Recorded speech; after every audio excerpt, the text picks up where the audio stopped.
우리가 이제 제가 설명을 드렸지만 7단지에 666분에 65세 이상 노인이라고 하면 그렇지만 법적으로 65세 이상을 노인이라고 합니다.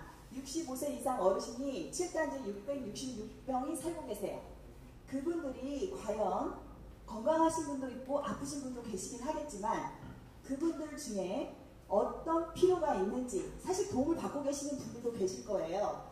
하지만 정말 내가 필요로 한 서비스를 받고 있는지 아니면 정말 필요한데 오고 있지 않은 서비스는 뭔지를 좀 살펴보고 싶어요. 그걸 파악하고 난 다음에 아까 그런 것들을 좀 만들어야 되는데 아무 필요도 없고 나는 이미 충분히 잘 살고 있는데 쓸데없는 거를 좀 주는 거는 바람직하지 않다. 이렇게 말씀하시는 분들도 계실 거거든요. 그래서 666명의 어르신들이 과연 어떠한 것을 바라고 있고 필요로 하고 있는지를 조사하고 싶은 거예요. 그러려면 설문지를 대충 하면 안 되거든요. 그러면 정말 제대로 온 결과가 나오지 않고 우리가 또 한 번 2, 3년 동안 이 수고와 예산을 들여서 쓸데없는 짓을 하게 될 거라는 불안감도 있습니다. 그러기 위해서는 이 만들어진 설문지 초안이거든요. 이거를 어떻게 어르신들 만나서 설문을 잘 할 것인지 설명을 해주기 위해서 한신대학교에 우리 이재경 민주사회연구원 연구원님께서 오셔서 오늘 이 설문에 대해서 설명을 해주실 거예요. 그래서 잘 들으시고 아마 이게 초안이기 때문에 하다가 약간 어렵거나 이상한 문항도 있을 수 있어요. 그런 거는 체크하셨다가 반드시 나중에 저희한테 피드백을 이게 알려주시면 저희가 수정을 하고 요거 그대로 나갈 건 아니에요. 한번 해보고 다시 고칠 수 있는 건 고쳐서 그것을 다 수정한 다음에 6월 달부터 스타트, 약간 코로나 정황 보면서 스타트를 할 거기 때문에 오늘 이 설문 문항에 대해서 설명을 잘 들으셔야 합니다. 우리 이재경 연구원님 큰 박수로 모시도록 하겠습니다.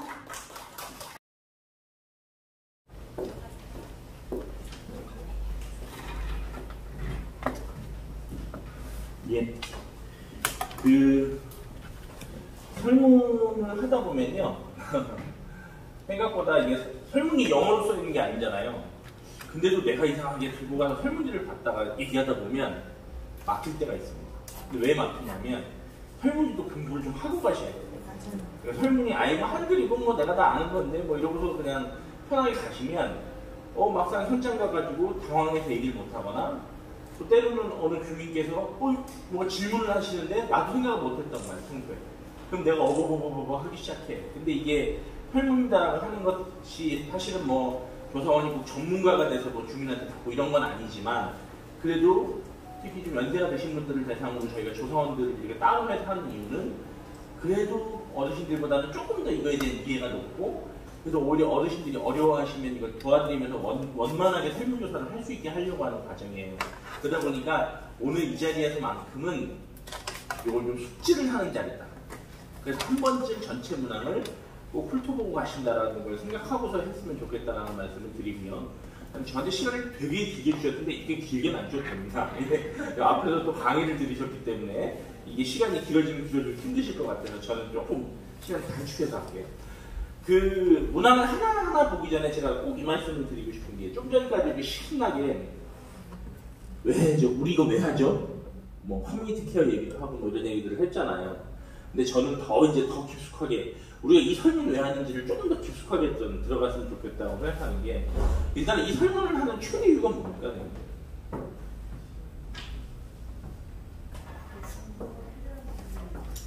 가장 큰 이유는 7단지에 사시는 어르신들이 건강 상태가 어떤지 이분들이 필요로 하는 게 뭔지 이게 소위 말하는 필요와 욕구를 파악하기 위해서 저희가 설문조사를 하는 겁니다. 1차적으로.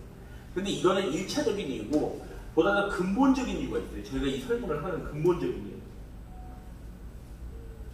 궁극적으로는 저희가 그 어르신들을 대상으로 또는 그 어르신들을 모시고 뭔가 돌봄이다라고 하는 마을 돌봄이라는 걸 한번 해보려고 하는 저희가 전초전 같은 거잖아요. 예선전 같은 거 하는 거죠. 쉽게 말하면. 우리 올림픽이나 월드컵 이런 거 보면 예선이죠. 본선은 아니에요. 실제 본선은 실제로 저희가 이 어르신들을 대상으로 어떠한 돌봄을 제공할 것인가라는 걸 실제로 실천할 때 저희는 본선이고 저희는 이번 이 설문조사는 예선에 가깝습니다.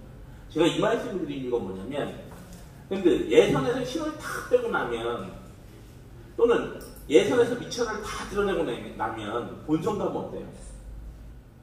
이 뽀록이 나서 안 돼요. 그래서 예선은 가볍게 해야 돼요. 제가 왜 이 말씀을 드냐면 가볍게 하라 그러니까 야 설문을 그냥 한두 번만 바꾸면 말란 얘기인가? 이렇게 생각하시면 안 되고요. 제가 드리는 말씀은 뭐냐면 이런 겁니다. 설문을 너무 열심히 받으려고 일부 하시다 보면 어떤 일이 생기냐면 이게 저희가 만나는 분들이 누구도 마찬가지예요. 선생님들 우리가 내 생각 같은 사람이 없잖아요. 아니 나 같으면 그냥 쉽게 해주겠다. 근데 저희가 가보면 안 해주신다는 분도 있을 거고 하다가 갑자기 안 한다는 분도 있을 거고 뭐 예를 들면 진짜 다 끝났는데 문항 몇 개 안 났던데 갑자기 못하겠다는 분도 있을 수 있고 갑자기 얘기하다 눈물을 흘리시는 분도 있을 수 있고 이게 문항 자체가 좀 그런 문항들이 있잖아요. 그러다 보면 어떠한 변수가 생길지를 몰라요. 근데 설문을 너무 열심히 받으시려고 하다 보면 가끔 제가 많은 설문조사를 하다 보면 너무 거기에 매진하시는 거예요. 이거 꼭 받아야 된다. 근데 이렇게 되면 어떤 일이 생기냐면 그게 잘 풀리면 다행인데요. 관계가 나빠질 수도 있고 소문이 나쁘게 날 수도 있어요. 아유 예를 들면 야 뭐 우리한테 뭐 돈 주러 와가지고 막 이렇게 한다고 하더니만 막 억지로 막 이렇게 해가지고 자기 너무 힘들었다든지 이런 말이 돌 수도 있어요. 근데 제 말은 뭐냐면 이게 예선이다. 예선은 가볍게 해야 된다. 여기서 가볍게 해야 된다는 건 주민들하고 좋은 관계 형성하는 것도 중요. 최소한 주민들하고 다투지 않는 게 중요. 주민들의 마음에 상처 주지 않는 게 되게 중요하다고 하는. 제가 문항을 보면서 문항을 일부 손도 대기도 했어요. 그럼에도 불구하고 저희가 하려고 하는 물어보는 내용들이 상당히 내밀한 얘기들입니다. 건강, 무슨 소득 이런 문항들이 곳곳에 좀 있거든요. 뭐 약을 드시느냐 안 드시느냐 이런 문항들. 그러니까 이런 문항들이 사실상 어떤 분들한테 너무 조심스럽고 밝히고 싶지 않은 부분일 수도 있거든요. 근데 이런 것들을 우리가 억지로 내가 이거 기피고 받아야 되니까 억지로 하면 절대 안 된다. 그래서 항상 드리고 싶은 말씀이 설문조사 할 때는 우리가 이거 왜 하는지 우리가 그냥 이 설문조사 자체 저희같이 연구자들은 이런 설문조사 자체를 잘 받아주시면 너무 좋아요. 왜? 그럼 우리 분석 결과가 더 확실해지니까. 근데 우리가 하는 이 조사는 조사를 위한 조사가 아니라 향후에 본격적으로 커뮤니티 케어, 뭐 마을 돌봄 이런 걸 실제 하려고 하는 조사이기 때문에 조사의 본연의 목적을 잊지 마시라. 그래서 가능하면 행복하게 서로 설문이 조사하시는 조사원분들도 조사를 이 체크를 해주시는 주민분들도 서로 행복하게 잘 마무리될 수 있도록 하는 게 가장 중요하다. 요즘 마스크를 써서 제가 오늘 이 교육은 못하겠는데 제가 항상 드리는 말씀이 있어요. 설문 때는 웃으셔야 된다고. 죄송하지만 아니 뭐 이게 뭐 무슨 뭐 예를 들면 뭐 아르바이트처럼 뭐 막 이런 거 막 하는 것도 아니고 뭐 이런 게 좋은 뜻으로 하시는 거잖아요. 근데 그 좋은 뜻을 좋게 하셔야 돼요. 내가 좋은 뜻으로 하니까 인상 빡빡 쓰고 하면 안 되고요. 이 설문조사를 받으러 가실 때는 환하게 웃으면서 하실 수밖에 없다. 그래서 이왕이면 짧은 순간이지만 주민들하고 좋은 관계를 잘 하셨으면 좋겠다라는 말을 꼭 신신당부 드릴게요. 절대 다투시지 마라. 설문을 못 받더라도. 아시겠죠? 꼭 이 말씀을 저는 항상 드립니다. 이게 되게 중요한 주민들을 대상이라는 건 자꾸 죄송하긴 한데 주민들을 대상으로 설문을 받을 때는 항상 이 부분을 가장 조심해야 될 지점이다라고 생각을 합니다. 예. 그래서 문항을 보시면 아까 저희 선생님이 잘 말씀해 주셨는데 저희가 며칠에 걸쳐서 주거니 막거니 하고 고쳤는데도 또 이렇게 막상 보면 곳곳에도 보면 또 문제점들이 보여요. 그럼에도 불구하고 하나씩 한번 체크를 해봤으면 좋겠고요. 오늘 뭐 저는 사실은 좀 약간 뭐 지금 시간도 그렇고 그러니까 이걸 뭐 손들고서 바로바로 문제 제기를 해주시기보다는 난 이런 게 좀 이상해요 라고 체크를 해주시면 저희가 취합을 해가지고 이걸 가지고 더 수정작업을 거친 다음에 드리는 방식이 더 좋을 것 같습니다. 또 마스크도 쓰고 계시고 이런데 또 막 얘기를 막 계속 하시기는 서로 또 불편한 부분도 있을 것 같아서요. 문항을 하나하나 체크해 가면서 좀 이상하다 싶은 부분들을 체크해 주시고 수정 의견도 달아주시고 주시면 저희가 그걸 가지고 나중에 반영하겠다는 말씀을 드리겠습니다. 예. 일단 가장 중요한 것 중에 하나는 뭐냐면요. 항상 1페이지가 참 중요한데요. 저희가 이거 왜 하는지에 대한 얘기들을 꼭 좀 말씀을 잘 드려야 되고요. 저희가 이게 아시겠지만 문어와 구어가 달라요. 그러니까 글로 쓰는 말은 좀 어려워요. 근데 구어는 어때요? 쉬워야 돼요. 그러니까 이걸 그대로 읽는다고 생각하지 마시고 주민들의 눈높이에 맞는. 근데 이게 제가 선생님 일괄적으로 어떤 말씀을 드릴 수가 없는 게 선생님들이 각각 쓰는 언어 습관이 다르세요. 그래서 제가 이렇게 말씀드리세요라는 얘기를 차마 못해요. 선생님들이 보시고서 나 같으면 이렇게 설명하겠다. 이렇게 설명하는 게 훨씬 낫겠다. 내가 옛날에 우리 엄마한테 해보니, 우리 할머니한테 해보니 이렇게 하니까 훨씬 더 이해 잘 하시더라 하는 나름의 방식으로 가셔라. 가자마자 이거 들고 그냥 읽으시면 제 생각에 시간도 많이 잡아먹고요. 이게 좋은 방법이 이해가 안 돼요. 근데 저희는 이게 문어다 보니까 글로 쓴 글이다 보니까 조금 표현이 어려울 수 있다. 근데 선생님들은 나름의 표현 방식으로 이거 왜 하는지를 꼭 준비해 두시라는 말씀을 꼭 드리고 싶고요. 그 다음에 또 하나 중요한 건 뭐냐면 여기 아까도 말씀드렸지만 민감한 개인정보들을 또 다뤄야 되는 부분들이 있잖아요. 그래서 꼭 이거 강조를 해주셨으면 좋겠는데 뭐냐면 이게 통계법이라는 법이 있다. 그래서 이거 들고 나가서 다른 짓 전혀 못한다. 아무것도 없다. 오로지 이거는 이 동네 어르신들한테 나중에 좋은 돌봄, 좋은 이런 어떤 복지 이런 것들을 흔히 말하면 제공하기 위해서 우리가 하는 그냥 쉽게 말하면 파악하려고 하는 목적 이외에는 아무것도 없다. 그리고 그 이외에는 전부 다 없애버린다. 싹 없애버린다. 그래서 그런 부담 갖지 말고 이게 우리가 만약에 딴 데다 쓰면 우리가 통계법을 위반하는 거기 때문에 절대 못한다라는 말씀을 정확하게 해드릴 필요가 있고요. 또 하나 요즘 중요한 거는 이 개인정보 활용 동의서를 꼭 받아주시는 게 되게 중요해요. 왜냐하면 나중에 이런 것들이 별거 아닌데 옛날에는 불과 몇 년 전까지만 안 했어요. 근데 지금은 이런 거를 또 받아야 되는 또 상황이 있어요. 그러다 보니까 이것도 꼭 좀 받아주십다. 그래서 첫 페이지에서는 이렇게 해서 일단은 좀 내용들을 풀어주시면서 이제 본격적으로 내용에 들어가면 저희가 첫 번째, 두 번째, 세 번째는 사실은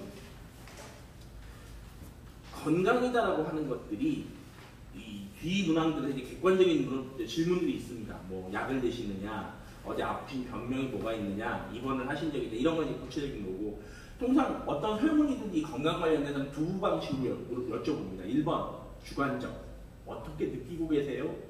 당사자 스스로 본인이 현재 본인이 느끼는 전반적인 건강 상태가 어떠세요? 라고 하는 질문이 있고요. 그 다음에 또 하나, 작년하고 비교하셨을 때 어떠세요? 라고 하는 건강 관련해서 앞으로 어떠실 것 같아요? 라는 질문은 안 해요. 이거는 의미 없는 질문이기 때문에 그래서 통상 저희가 건강 관련 질문에서는 작년하고 과거하고 비교했을 때 어떠시냐, 현재 어떠시냐 이런 질문들을 여쭤보고요. 그 다음에 또 하나 세 번째는 이런 것도 있습니다. 이게 왜 이런 질문을 드리냐면 이 건강이라는 게 제가 좀 묘하더라고요. 저는 뭐 의학을 전공을 해서는 아니지만 설문조사의 건강을 물어보니까 항상 이런 문항이 들어가게 되는 이유가 뭐냐면 동년배하고 비슷하게 봤을 때 동년배가 다 아파. 그리고 나도 아파. 이러면 덜 아파. 근데 동년배들은 다 쌩쌩한데 나만 아파. 엄청 아파 그럼. 이런 건강이다라고 하는 이런 지점들이 이 묘한 게 있어요 사실은. 그래서 동년배들하고 비교했을 때 어떠냐라고 하는 질문들 이렇게 세 가지 정도를 1, 2, 3번이 주관적인 관련, 주관적인 건강 상태에 대한 질문을 하는 거고요. 그 다음에 네 번째 질문이 운동을 국가로부터 받고 뭐 이런 게 되게 부끄러운 것처럼 인식되는 경향들이 많아서 이런 질문할 때 특히 조금 더 조심해 주셨으면 좋겠다. 그러니까 왜냐하면 선생님들 한번 생각해 보십시오. 이분도 정말 다중적 어려움을 동시다발적으로 갖고 계신 거예요. 경제적인 어려움, 아까 빈곤. 근데 만약에 앞에